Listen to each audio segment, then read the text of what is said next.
प्रहरीमाथि दिन दहाडै काठमाडौँमा हत्या भएको होइन, गोली चलेको बानेश्वरमा चक्रपथमा आएर प्रहरीलाई चाहिँ हत्या गरिएको होइन। तपाईहरु अलिकति प्र्याक्टिकल त हुनुस् भने के भ्रष्टाचार नियन्त्रण गर्न भनेर यो आन्दोलन भएको होइन। 2 महिना बित्यो कतिजना भ्रष्टाचारीलाई पक्राउ गर्नुभयो। हरेक क्षेत्रमा राजनीतिकरण छ। कसरी यो सरकारले काम गर्छ? यो देशको भविष्य भनेर तपाईहरुले भन्नुहुन्छ, हामी देशको वर्तमान हो के, हामीले अहिले चाहियो के चेन्ज। सरकारले मात्र गर्न सक्छ भन्ने कुरा पनि छैन। यो देशको स्टेक होल्डर, यो समाजको स्टेक होल्डर त तपाईहरु पनि त हो नि। सबै भ्रष्टाचार चाहिँ नियन्त्रण गरिदिन्छु भन्नुभएको हो त। तपाईको अध्यक्षज्यूले पनि यस्ता यस्ता झुटा सपनाहरु त हामीलाई देशलाई स्विजरल्यान्ड बनाउँछु भन्नुहुन्छ, मोनोरेल लिएर आउनु भन्नुहुन्छ, ल्याउनु भयो त भनेको होला। निजी व्यक्तिहरुको व्यापारिक केन्द्रहरुमा आक्रमण गर्न तपाईसँग आउन सक्दैन। आम सरी, म निजी व्यक्तिहरुको घर घरमा गएर अमानवीय तरिकाले आक्रमण गर्न घर जलाउन तपाईसँग आउन सक्दैन। आम sorry. If you're willing for change, त्यसमा मात्रै म तपाईसँग साथमा छु। तर तपाईका अनेक किसिमका अपराधिक गतिविधिहरुमा तपाईको साथमा यदि आउन तपाई आह्वान गर्नुहुन्छ भने म त्यसमा आउन चाहन्न।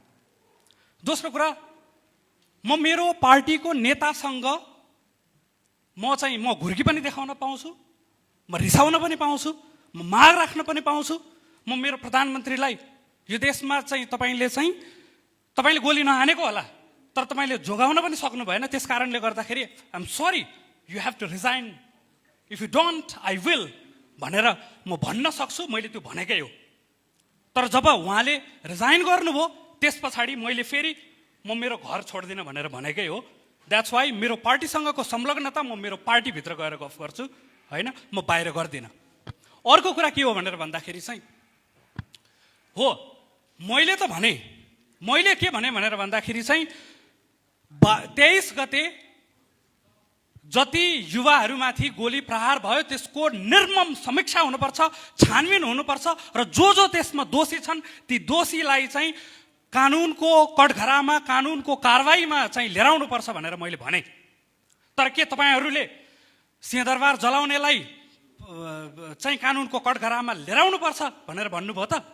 तपाईहरुले जुन सरकार बनाउनु भयो, जुन गृहमन्त्री बनाउनु भयो, त्यो गृहमन्त्रीले के भन्यो भनेर भन्दाखेरि चाहिँ प्रहरीको आइजिपीलाई फोन गरेर चाहिँ ती व्यक्तिहरूलाई चाहिँ अरेस्ट नगर्नु भनेर भोलिपल्टै चाहिँ कतिजनालाई चाहिँ जेल मुक्त गरेको, हिरासत मुक्त गरेको, प्रहरीको मनोबल कमजोर गराएको। प्रहरीमाथि दिन दहाडै काठमाडौँमा हत्या भएको होइन, गोली चलेको बानेश्वरमा चक्रपथमा आएर प्रहरीलाई चाहिँ हत्या गरिएको होइन, हरेक देशभरिका प्रहरी चौकी जलाइएको होइन, सिंहदरबार, संसद भवन, राष्ट्रपति कार्यालय, निजी भवन सबै जलाइएको होइन। विद्रोह भनेको, आन्दोलन भनेको, प्रदर्शन, शान्तिपूर्ण प्रदर्शन भनेको यही हो त। त्यसलाई त स्वीकार्न सकिँदैन नि, सकिँदैन। आइ एम सरी, सकिँदैन। आइ एम सरी, म त्यसमा सहभागी हुन्न, साथ दिन्न।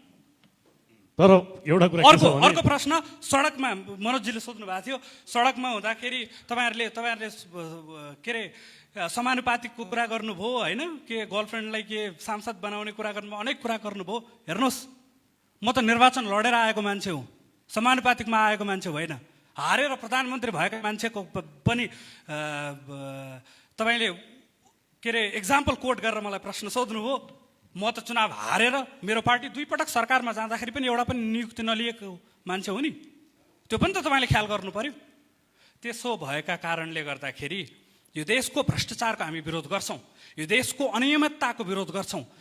हाम्रो सरकार, मेरो पार्टी सरकारमा जाँदाखेरि मेरो पार्टीले जे काम गर्न सकेन, जति चेन्ज लिएर पर्ने थियो त्यो लिएर सकेन, त्यसको म विरोध गर्छु, त्यसको म आत्मआलोचना पनि गर्छु र त्यसको मेरो भागको म माफी पनि माग्छु।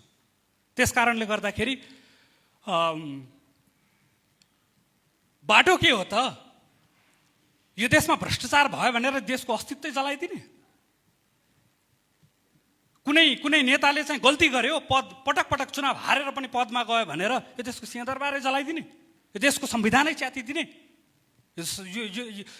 यो सरकार बन्दाखेरि संविधानको कुनै धारा टेक्नु पर्छ कि पर्दैन? नेपालको संविधानले धारा 76 बाहेक अन्य कुनै पनि धाराले संविधान प्रधानमन्त्री बन्ने चाहिँ कुनै परिकल्पना गर्दैन। जेनजी आन्दोलन भनेर त्यस पछाडि ठुल्ठुलो कुरा गरेर प्रधानमन्त्री उहाँले कसलाई बनाउनु भयो त? कुन धाराबाट बनाउनु भयो? 76बाट बनाइयो।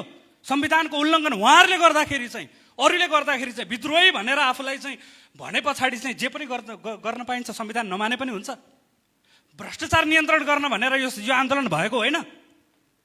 2 महिना बित्यो कतिजना भ्रष्टाचारीलाई पक्राउ गर्नुभयो? सुशीला कार्कीले, प्रधानमन्त्रीजीले, यो देशको गृहमन्त्रीले कतिजना भ्रष्टाचारीलाई पक्राउ गर्नुभयो? त्यसको जवाफ दिन पर्छ कि पर्दैन? कि आफू सत्तामा गए पछाडि, सरकारमा गए पछाडि चाहिँ त्यस पछाडि भ्रष्टाचारको बारेमा कुरा नकोले पनि हुन्छ कि नबोले पनि हुन्छ कि त्यो केपी ओलीको मात्रै अथवा नेकपा एमालेको मात्रै जिम्मा हो कि अब्दुस मिया मात्रै चाहिँ बोल्दी हुने हो कि?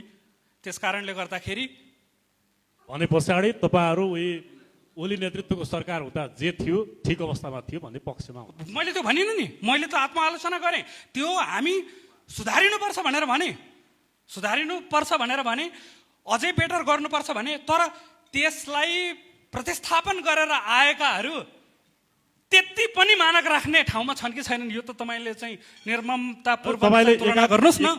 मेरो यति मात्रै हो। यत्रो 40 वर्ष जसरी उहाँ यो देशलाई भ्रष्टाचारको भुमरीमा फसाउनु भएको छ, 2 महिनामा उहाँहरू सोच्नु जादुको छडी घुम्छ र सब भ्रष्टाचार निर्मूल हुन्छ भनेर प्रधानमन्त्रीले त 5 दिनमा चाहिँ यो देशको सबै भ्रष्टाचार चाहिँ नियन्त्रण गरिदिन्छु भन्नुभएको हो त। तपाईँको अध्यक्षज्यूले पनि यस्ता यस्ता झुटा सपनाहरू त हामीलाई देशलाई स्विजरल्यान्ड बनाउँछु भन्नुहुन्छ, मोनोरेल लिएर आउनु भन्नुहुन्छ, ल्याउनु भयो त तपाईँहरूको जे भए पनि ल्याउनु भयो त। 2 महिनामा तपाईँहरू अलिकति प्र्याक्टिकल त हुनुहोस् भने के?